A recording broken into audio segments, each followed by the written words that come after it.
15 seconds left. 10 seconds left. 5 seconds left. Begin.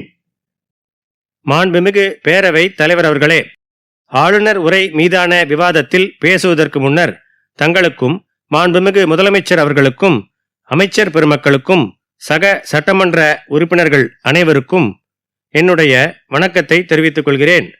நான் சார்ந்துள்ள தென் தமிழகத்தின் 3 மாவட்டங்களில் ஏற்பட்ட பெருவெள்ளத்தின் போது கடந்த 2 நாட்களாக எங்களுடன் சேர்ந்து நேரில் பார்வையிட்டு மக்கள் குறைகளை கேட்டறிந்த மாண்புமிகு நிதியமைச்சர் அவர்களுக்கும் இந்த நேரத்தில் நன்றி பாராட்டுகிறேன். பெருவெள்ளம் ஏற்பட்ட நேரத்தில் உணவே இல்லாத சூழ்நிலையிலும் பல்வேறு இடங்களிலிருந்து உணவுக்கு ஏற்பாடு செய்த அந்தந்த மாவட்ட ஆட்சித் தலைவர்களுக்கும் என் பாராட்டுகளை இந்த நேரத்தில் தெரிவித்துக் கொள்கின்றேன். வரலாறு காணாத இந்த மழையின் போது துணிமணிகள், குப்பைகள், பிளாஸ்டிக் பொருட்கள் எல்லாம் அடித்து வந்து தாமிரபரணி ஆற்றில் சேர்ந்துள்ளன. நீர் வடிய துவங்கியதும் ஆற்றின் இரு பக்கமும் உள்ள புதர்களிலும் கரைகளிலும் உள்ள இந்த மாசு பொருட்களை அகற்ற உடனடி நடவடிக்கை எடுக்க வேண்டுமென அரசை வேண்டி விரும்பி கேட்டுக்கொள்கிறேன். அதி கனமழை மட்டும் இந்த வெள்ளத்திற்கு காரணம் என்று சொல்லிவிட முடியாது. கடந்த 30 வருடங்களாக ஆற்றங்கரைகளிலும் இதர நீர்வழி பாதைகளிலும் ஏற்பட்டுள்ள ஆக்கிரமிப்புகளும் அனுமதியற்ற கட்டடங்களுமே இந்த வெள்ளத்திற்கு காரணம் என்று சொன்னால் அது மிகையாகாது. இவ்வளவு மழை பெய்தும் ஒரே வாரத்தில் நீர்நிலைகள் காலியாகி விடுகின்றன. இதற்கு காரணம் நீர்நிலைகளும் ஆக்கிரமிக்கப்பட்டு பரப்பளவு குறைந்துள்ளதோடு அவை தூர்வாரப்படாததால் நீரை தேக்கி வைக்க இயலவில்லை.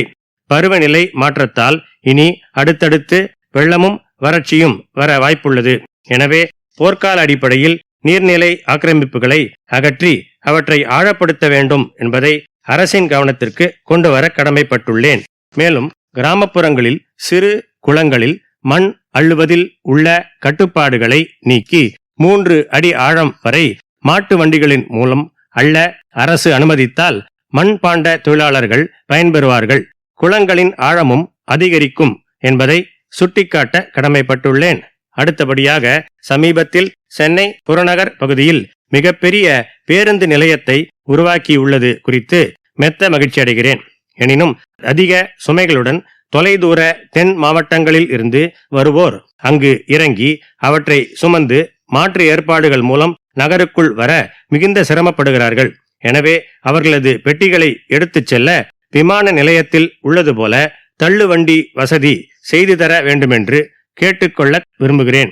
அடுத்தபடியாக சென்னை போன்ற பெருநகரங்களில் உள்ள கழிவுநீர் மேலாண்மை குறித்து 1-2 கருத்துக்களை அரசின் கவனத்திற்கு கொண்டு வர கடமைப்பட்டுள்ளேன்.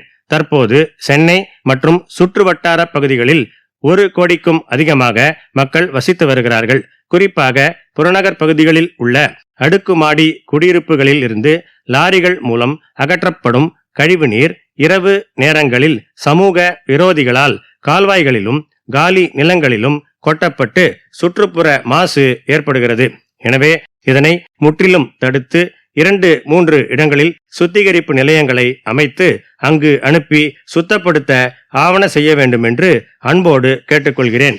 அடுத்ததாக நாட்டின் ஒட்டுமொத்த முன்னேற்றம் காரணமாக தற்போது தனிநபர் வருமானம் பெருகியுள்ளது.